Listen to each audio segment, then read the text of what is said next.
Didn't get a lot of sleep last night, did you, Sean Douglas? Who could sleep? I heard hours of whispering. I'm sorry. I didn't realize we disturbed you. Sean Douglas isn't used to such late hours, Nicky.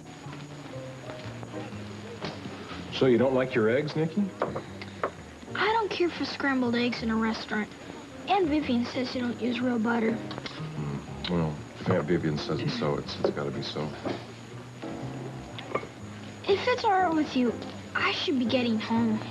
Of course, I'll be happy to drop you off at Vivian's on the way to the hospital, Nicky.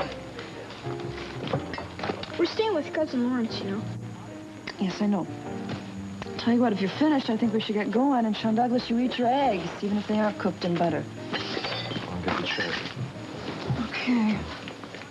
I really had a great time. Me too. And remember, don't forget your promise.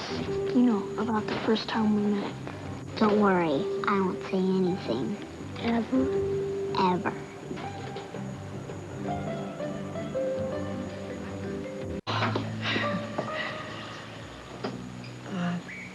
Your son, Vivian, none the worse for wear, I hope. I know. Come here, Nicholas. Give me a hug. You've been gone for so long.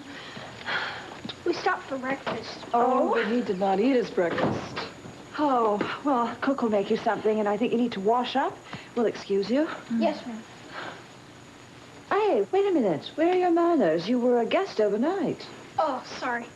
Thank you very much, Dr. You're Mann. very welcome, Nicholas. Goodbye. Hope he wasn't a problem. Oh, no. No, not for me. He and Sean Douglas stayed up all night talking. Really? What about? I don't know. They just droned on and on. And kept you up. I'm so sorry. No, don't be. Don't be. He seems like a very nice little boy.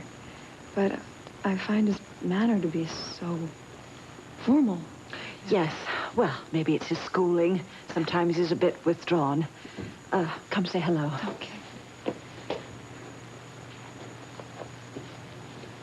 Vivian, please forget what I said. I'm just a little tired this morning. Oh, yes, you wouldn't want to offend Vivian. She thinks Nicky's practically perfect. Well, you know, boys will be boys. Sometimes they can be difficult. It was me, too. Look, I was so upset about this run-in with this junkie that Bill had at the hospital, and... What's this?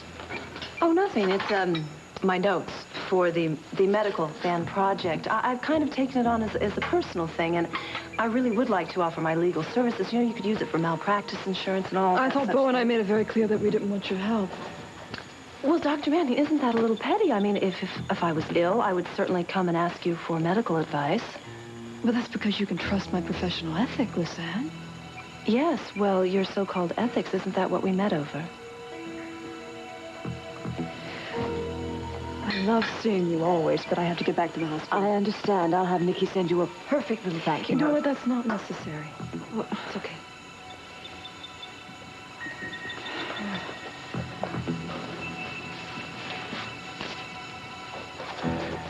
You know, it sounds to me like you were right in worrying about Nicky's little visit. He sure wasn't a very big hit with those folks, was he?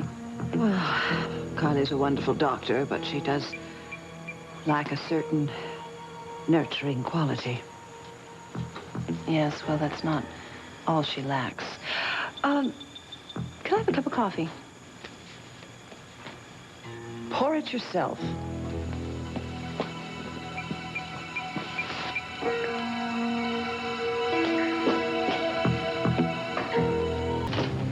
Hey! Hey, I thought you were at the police station. I thought you were at the hospital. Well, there was a sale, and I wanted to pick up something for the boys. I wanted to make amends. I didn't think that this morning went very well.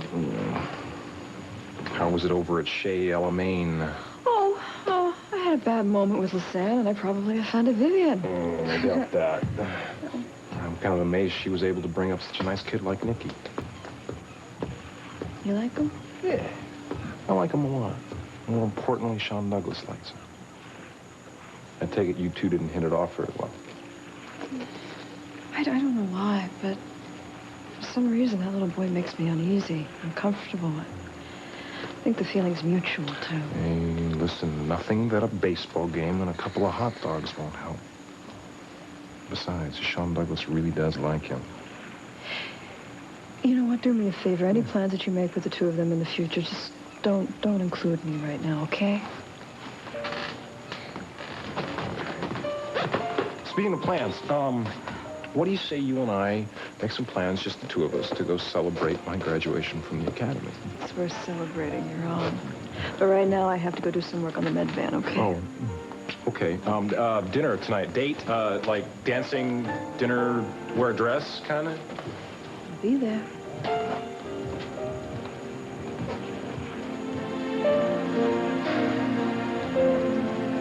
Yeah, but you have to admit there is a need for the service a medical van can provide. I don't doubt that. But the legal and medical problems you open yourself up to are horrendous. Not to mention your personal safety out on the street. I mean, you want to help the poor and fortunates. The problem is, half of them don't even want help. Oh, no, that isn't true. Isn't it? You tell me what's going to happen when you turn in a report on cracked pregnancies, or unreported AIDS cases, or seniors with TB. Problems your van can't solve, but has to report. Who's going to thank you then for meddling? Meddling? And if you think the information you try to pass around is going to change anything, forget it, Carly. What percentage of them can read, or even want to? Wonderful talking to you, Dr. Kramer. Thank you for your optimism. Unbelievable. Well, who said it that the road to hell was paved with good intentions? He doesn't know what he's talking about, Lawrence. He hasn't seen what's out there to be done. Well, you have. I've seen what comes into emergency. Cases that are so far gone we can't save them. We just patch them up and we send them off. You do know what you're getting into out there. I'm going to make a difference. Well, I heard that you got the money to do this, so I guess you must be feeling very good. I'm feeling very good. Though I don't think that that's something you could understand. Now, why wouldn't I understand that?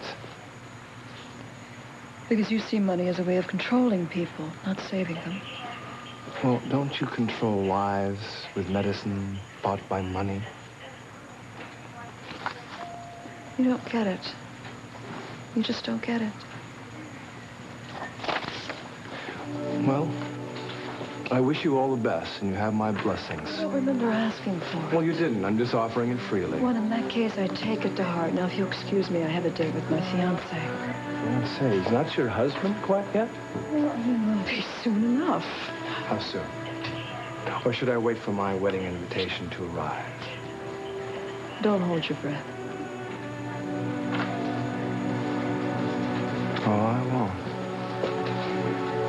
Because that wedding is not going to take place. Oh, hello. Hello, Lawrence. How is your med van project coming, Doctor? It's fine. Everything's just fine. My goodness, I never see you without Miss Gardner at your side. She's becoming a permanent appendage. Well, we're not just working together, you know. She's staying with me, too. Yes, I'm very aware of that. You implied that more or less the other day. Well, I find it very convenient to have live-in legal counsel. I'm sure it must be. Yeah. Well, I have a very important phone call to make, ladies. If you'll excuse me, I will not be long. Katerina. Oh, and there are other places to hang out in Salem, Lawrence. Yes, well, my aunt wanted me to take care of some hospital board business for her. But I was curious. How's your patient doing? You're interested in my patients? I'm not heartless, Katerina. My patient's doing just fine, thank you. Well, good.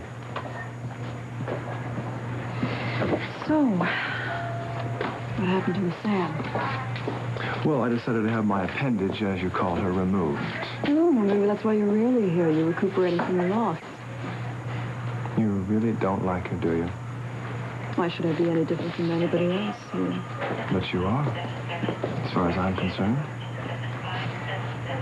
Excuse me? You don't fit in this town of Salem, Katerina. You're not like the people or the culture or the lack No, of if I have patience, I have to see. Have you ever thought of living in Europe again? Do you ever miss what you were or where you lived? Sometimes I miss it very much.